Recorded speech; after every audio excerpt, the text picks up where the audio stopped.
Hi everyone, I hope you're okay. Thank you for joining me today. So I'm on a 16 by 16 inch canvas. I'm using an oval embroidery hoop. I've got my swipe papers and I'm using some mixed up paint with water by Amsterdam as my base, black base. And then I'm using some ready mix paints by Pebeo. So I will list all the colours in the description box, but I've got blue turquoise, magenta, a purple, a gold, and I'm going to use those to do a swipe. And I really want to see how different it's going to look by using an oval embroidery hoop. So let's get the base colour down.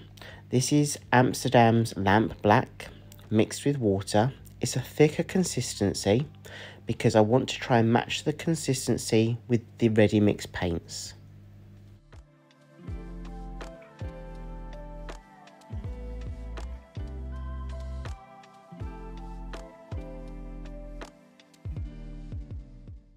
I'm just spreading out my base colour. I want a consistent coverage on the base. And then I'm going to just tidy up my sides, take any drips off.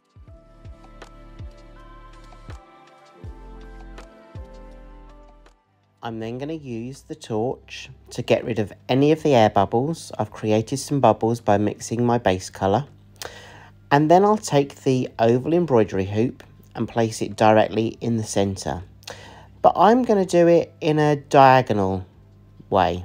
So I'm going to just drop the embroidery hoop onto the paint. I'm going to ensure that the paint and the embroidery hoop have connected to form a seal around that hoop.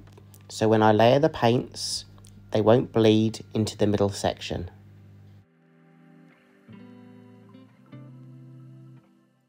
And then what I'm going to do is I'm going to take one colour at a time and I'm going to layer the colour around the outer edge of the oval embroidery hoop. I'm just going to do it one by one and I'm going to layer the colours on top of each other. And you'll see how this progresses. I've also listed all the colours in the description box below, but that one there was a deep magenta. And this one's the purple, a metallic purple.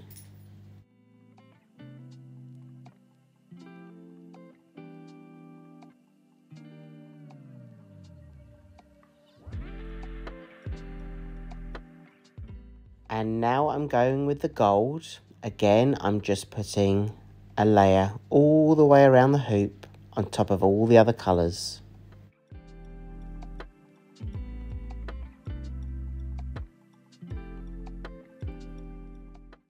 This one is the blue turquoise. Again, all the way around the hoop on the outer edge.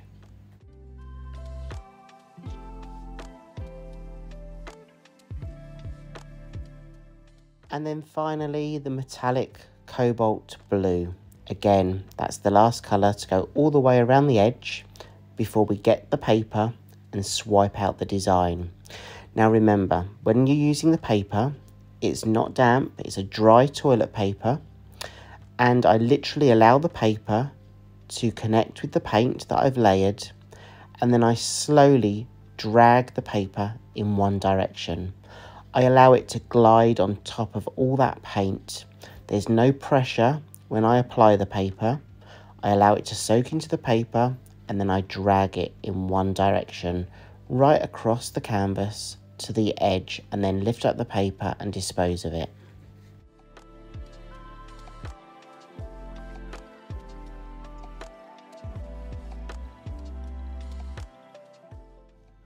I'm just going to go all the way around this oval shape by placing my paper and swiping.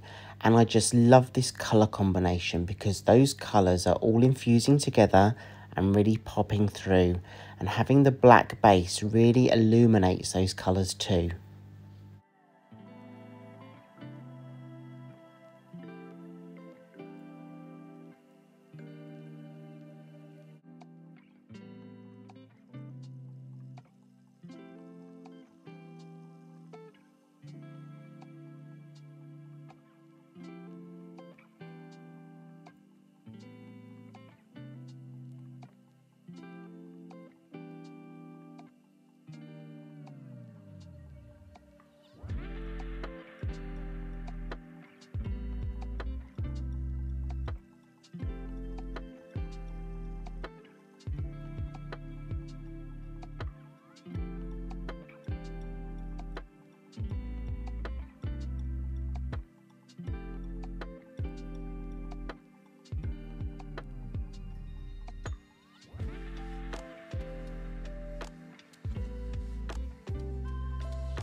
Okay, so now I've done that, I'm reducing the width of the toilet paper, and I'm just going to go all the way around this design using the smaller width paper to create some depth to this piece. I'm not going to overdo it. I'm literally going in the middle of each of the larger swipes that you can see, and that in turn is adding some contrast and some depth to this piece. I still want some of that black base to shine through, but by reducing the width of the paper and going around the circle again, that's what's going to create that depth effect.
I'm just going to remove any of the excess drips that are going down the side, and then I'll take you in for a close-up. But first of all, we're going to need to remove the oval embroidery hoop. So do this slowly, there's no rush to do it, just allow the paint to disconnect from the hoop and remove it from your piece.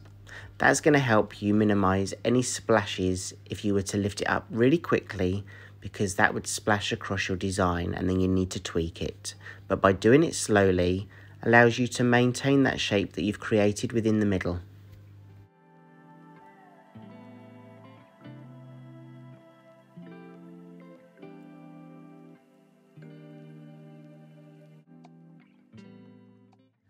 So here's the wet version. I'll take you in for a close-up now. But one thing that I would say is I'm expecting some cracking in this piece, and I'll tell you why. So the cracking will probably appear because I've used some different consistency paints. I've used some ready mix paints and I've mixed up my own base colour. Now I can try and do drip tests and I can get the consistency exactly as I get it within the mixed paints that I've purchased. However, I don't know what's within those mixed paints. All I've used is paint and water for the base. So because of that difference in consistency and recipe, and because I've used some ready mixed paints and I've made my own paints, I am expecting a little bit of cracking. But you know what? I wanted to do this video to show you that cracks can actually be a good thing. So let's wait for this to dry and I'll take you in for a dry look version.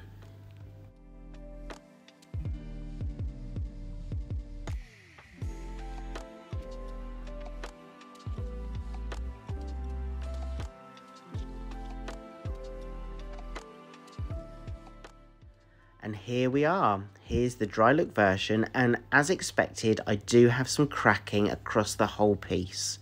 However, I really like the effect that it's created, and I really like how it's actually cracked all the way around. It gives it a different texture, it gives it a different dimension. And I know we strive to always have our paints perfect with no cracking, but I really believe this is a time when cracks really enhance the piece that I've created.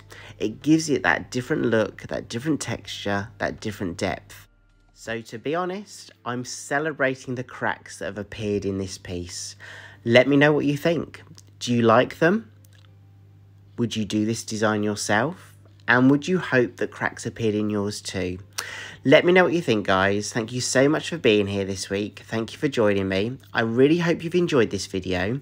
Let me know what you'd like to see in future videos. What other techniques would you like me to do?